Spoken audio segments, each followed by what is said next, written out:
Super 6 Skyview Network, sponsored by Terry Lambert Hyundai. Summer-like conditions this weekend, meaning it's going to be hot, humid, and we also have the chance of rain and storms. Any storms that do form could become strong to severe. I'll break down all the details coming up. Now at 6, it's been 1 year since Piedmont Augusta reopened its Somerville location. We'll take a look at the future plans for the campus as your news at 6 starts now. Live from Television Park, this is WJBF News Channel 6 at 6.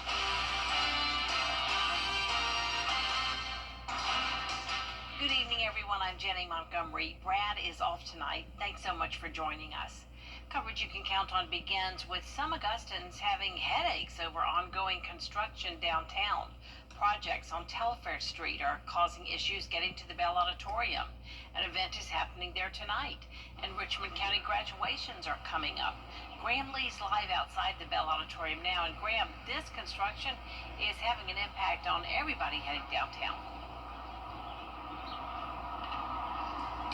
Well, no question about it, Jenny. You mentioned that there's an event going on tonight. You can actually see over my shoulder. There is a small crowd of people outside of the Bell Auditorium right now, getting ready to head inside, and this construction is also impacting them too. But I did talk about this as well. We had a graduation here last week, and I talked to families that were seeing the impacts from the construction around us. So I can tell you that the city has been paving new asphalt and road striping on Telfair between 8th and 13th Street since March. Traffic engineers have finished work between 10th and 13th Streets, and now the intersection of Telfair and James Brown Boulevard is what they're closing because that is getting a full-on facelift.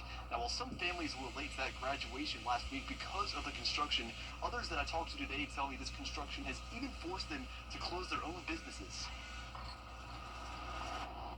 I lost a lot of money last quarter just because, you work with someone for an hour and you only get paid how long you work with them. And so having to take her to school and navigate all of this, I was actively losing money because it was adding 30 minutes to my commute and everything. And so there are a lot of people that are impacted by this that I think a lot of people don't see and know about.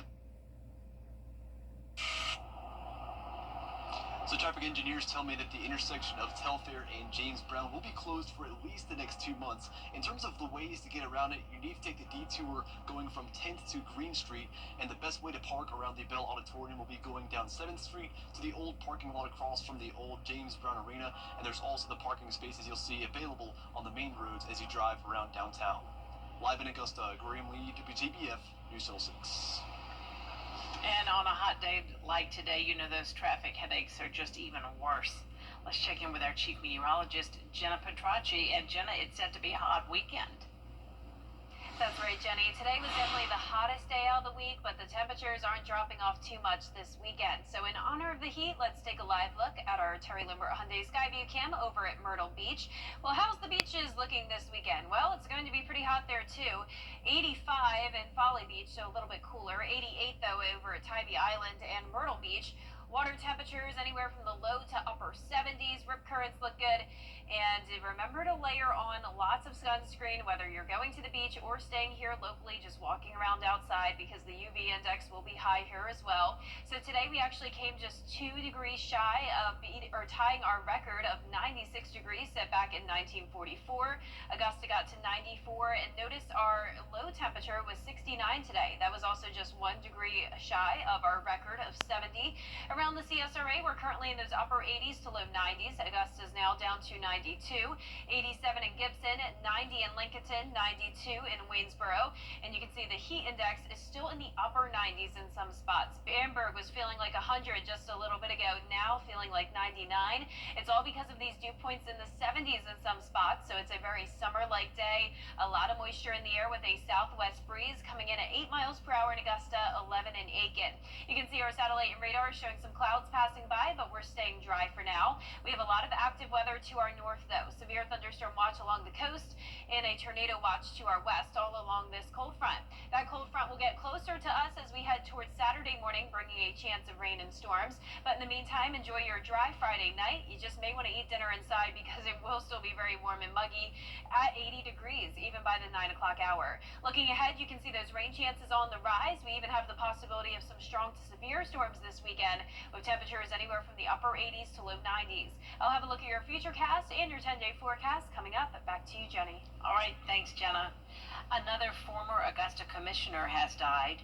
Richard Colclaw represented District 4 for 7 years before resigning in 2006 to run for House District 122. He died at his home in Hepzibah today. Funeral arrangements are pending. Aiken's Department of Public Safety needs your help finding a suspect.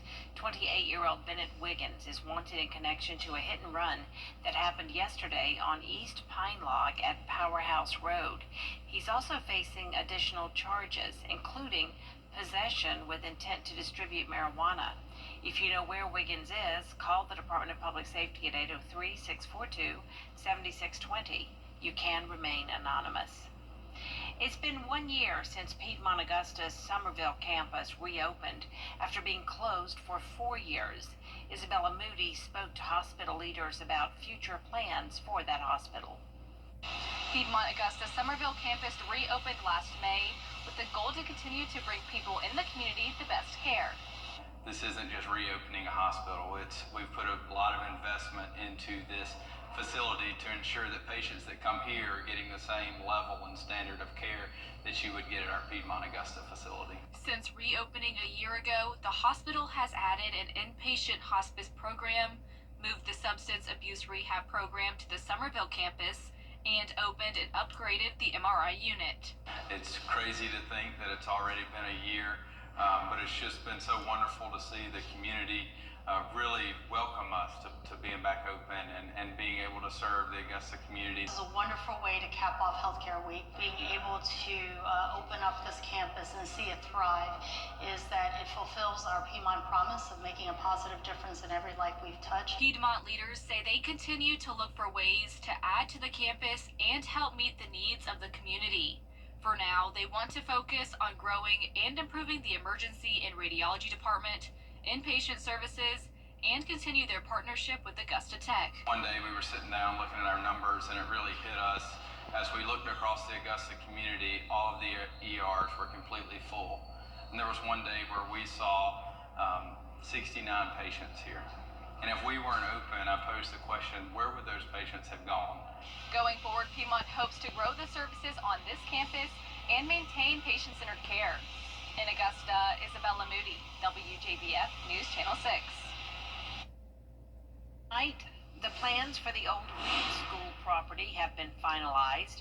The Augusta Land Bank Authority voted on the lease this afternoon before the 5 p.m. deadline.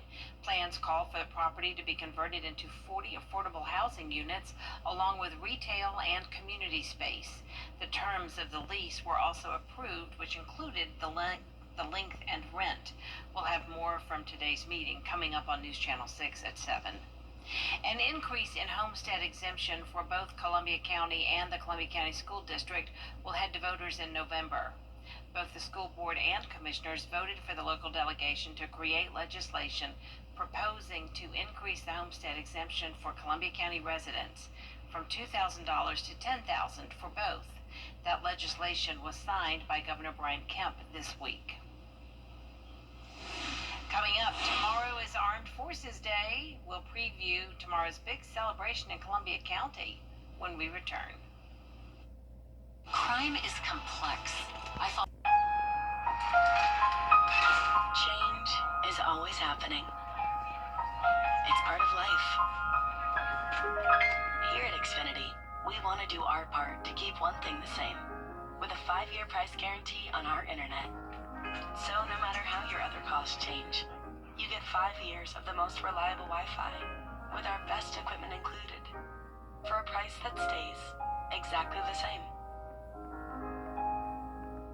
Learn to prepare an amazing meal with a hometown feel. We've gathered the best recipes from across the CSRA all in one place. Brandon Dawson and Jarrett Ledger host Your Hometown Kitchen, Fridays at 12:30 on News Channel 6.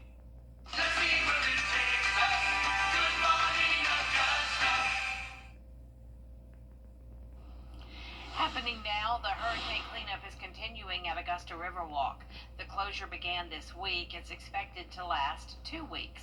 Crews are working to clear large tree stumps, limbs, and root balls that are still in the area. This will not impact the Saturday market, which will operate tomorrow during its normal hours.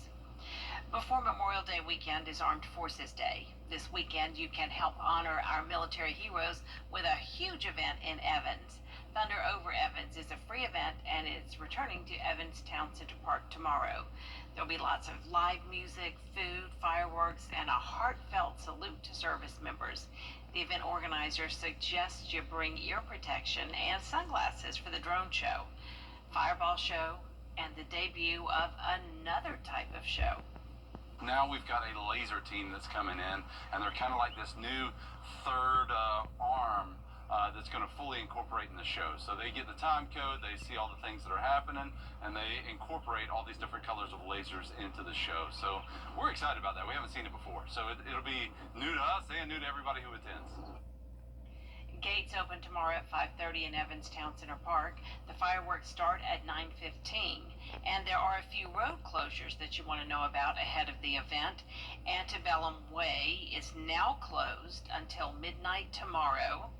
And starting at 6 a.m., Evans Town Center Boulevard from Ronald Reagan Drive to Antebellum Way will close, and it'll remain closed until midnight tomorrow. And it's going to be a great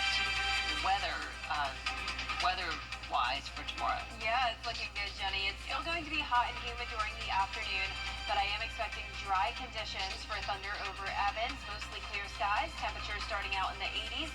But don't let the dry weather fool you. We will have some rain chances this weekend. I'll have the details when we return. The summer starts here, and the savings start now at Golf Buzzfees, trusted since 1945. The CSRA. It's full of interesting people and plenty of stunning sights to see. Join Brandon Dawson as he hits the road. Your hometown road trip. Wednesdays at 12:30 on WJBF News Channel 6. The Live 5/6 Skyview Network, sponsored by Terry Lambert Hyundai. Closed captioning on News Channel 6 is sponsored by Hearing Associates of South Carolina. Now, your most accurate forecast with WJBF Live 5/6. Welcome back and happy Friday. I hope you managed to stay cool today. It was the hottest day of 2025. I'm sure that's no surprise to any of you. Here's a live look in on our Terry Lambert Hyundai Skyview cam outside the station. Beautiful blue skies for us today with the heat. 92, but feeling like 95. We have a west wind of 8 miles per hour. Dew points are high in the middle 60s. And around the CSRA, you can see anywhere from the mid 80s through low 90s. It was a little bit cooler in our northern counties. 86 in Washington, 90 though in Louisville, and 93 in Bamberg, our hottest spot right now. Satellite and radar showing some clouds passing by, and as we zoom out, we have very active weather to our north with a severe thunderstorm watch along the coast and a tornado watch to our west. Tornadoes happening now in cross parts of the Midwest along this cold front. That front will come through over the weekend, and before it gets here, we will start to see those winds increase tonight up to around 35 miles per hour once we head into the overnight hours. So just secure any loose objects that could easily blow away and prepare for a breezy day on Saturday. But with the heat, that breeze will feel nice coming in up to around 25 to 30 miles per hour. The heat index will still be around 90, maybe 95 degrees at the hottest on Saturday. So we'll be a couple degrees cooler, topping off at 90 in Augusta with a 30% chance of rain and storms. And then we'll top off in the upper 80s on Sunday. If you're headed up to the lake, it will be a bit cooler there, topping off at around 85. We're also going to have the possibility of some showers and storms into the afternoon. The UV index will be high. Winds will be coming in from the west-southwest at 15 miles per hour. You can see there is a marginal risk of severe weather throughout the entire CSRA on Saturday, and that same exact threat on Sunday, both for damaging wind gusts and hail. Now, it's not going to be a washout. Still a great weekend for outdoor plans, but just stay weather aware, especially if you're in our northern counties on Saturday morning. That line of storms will move in, but it starts to break apart as it moves south of Augusta. So by the afternoon, things look dry. I still wouldn't rule out the possibility of some pop-up showers and storms, but most of the Saturday evening looks good to go, and it will stay stay that way through Sunday morning, but then as we head into Sunday afternoon, that's when we could see some additional showers and storms fire up. There's a lot of disagreement between our models, but I do want to show you this one model just to give you an idea that there is a possibility that we could see some widespread rain and storms throughout Sunday afternoon. So please keep that in mind for any outdoor plans you may have. It's not a guarantee, but rather prepare you for worst case scenario. Our rain chances are still pretty low though, 30 to 40%, another 40% chance on Wednesday. And once that rain comes through on Wednesday, it will drop our temperatures down into the upper 70s. And speaking of the 70s, we will start to see that tonight with lows down to the 70s, but we heat back up for Memorial Day weekend into the upper 80s. Your 10-day forecast is showing that beautiful stretch of weather from next Thursday through Memorial Day. You can see the highs going down to the 70s, lows going down to the low 50s, but then we heat up once again to 88 the following Monday. Now, congratulations to today's umbrella winner. That is Johnny Shaw from North Augusta. Johnny, you can pick up your umbrella here at the station and sign up to win yours on WJBF.com. All right, sounds good. Thank you, Jenna. Coming up, the Edmund Burke Spartans playing in the state baseball quarterfinals against Heritage. Plus, 2 more local teams playing in the winners bracket. It's all coming up after the break in sports. Every day brings some. Get more for your money. The WJBF Live Viper 6 Skyview Network is sponsored by Terry Lambert Hyundai. Low prices, big selection, and committed to quality customer service. Now, WJBF sports coverage you can count on. The Edmund Burke baseball team back in familiar territory, competing in the Class 2A GIA state tournament. A team who was in the state title game last year. Now the Spartans, they won both of their games today, 6-2 and 4-2 against Heritage in the GIAA state quarterfinals. They're moving on to the semis, playing Southwest Georgia Academy. The semis take place on May 23rd. The state championship, that's in Columbus, Georgia. We'll have that post-game recap and reaction from tonight's contest in the 10 and 11. Now over to the South Carolina High School League, the Batesburg-Leesville Panthers will host the Strom-Thurmond Rebels on Saturday at 6 p.m. Both teams, they cruise through the Class 2A state tournament, going undefeated in their respective brackets. The winner will host on Wednesday, while the loser, they will get to play again on Monday.